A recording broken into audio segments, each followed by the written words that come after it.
America was not prepared for war. This was certainly true militarily.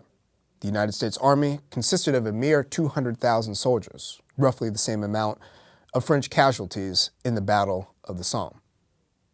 The nation's lack of readiness translated to the home front as well. Most Americans before the spring of 1917 hoped to avoid becoming directly involved in the European maelstrom. Indeed, Woodrow Wilson had won re-election in 1916 on a platform of American neutrality. The Zimmermann telegram and Germany's resumption of unrestricted submarine warfare shifted public opinion and compelled Wilson to change course. His framing of America's participation in the war as a progressive cause to make the world, quote, safe for democracy, unquote, tapped into cherished ideals at the heart of the nation's identity. The nation, however, was far from unified as the United States entered the war. Victory would require not just defeating a fearsome German adversary, but also overcoming, by persuasion and, if necessary, by force, the racial, ethnic, and ideological divisions of a diverse American population. Responsibility for selling the war effort to the American public rested on the shoulders of George Creel. Woodrow Wilson appointed the former muckraker journalist to serve as chairman of the Committee on Public Information, established just 7 days after America's entry into the war.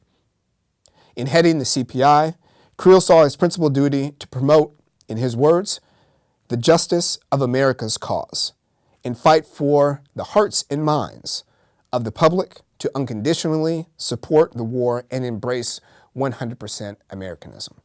The CPI used every tool at its disposal to promote a vast propaganda effort.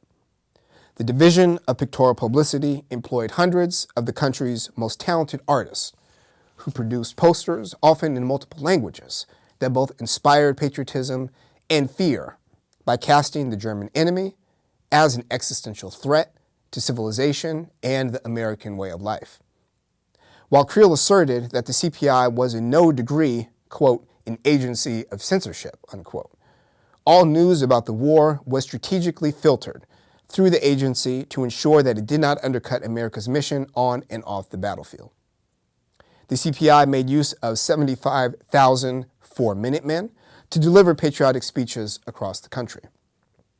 The CPI also worked closely with other government agencies, such as the Treasury Department, to promote the selling of Liberty bonds, and the United States Food Administration, led by Herbert Hoover, to encourage Americans to conserve food and grow victory gardens.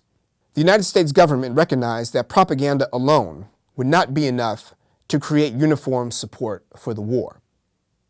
In his April 2, 1917 War Declaration address, Woodrow Wilson promised that, quote, if there should be disloyalty, it will be dealt with a firm hand of stern repression. He was true to his word. At Wilson's behest, Congress passed the Espionage Act on June 15, 1917, which made interference with the U.S. war effort and refusal to serve in the armed forces a crime punishable by a $10,000 fine and up to 20 years in prison. The Sedition Act, an amendment passed by Congress on May 16, 1918, placed additional restrictions on freedom of speech and criticism of the government. By a 7-2 majority, the United States Supreme Court upheld the constitutional validity of the Sedition Act in its Abrams v. United States decision. Chief Justice Oliver Wendell Holmes, however, offered a rare and powerful dissent, casting the ruling as an infringement on Americans' First Amendment rights. The war marked the birth of the modern intelligence state.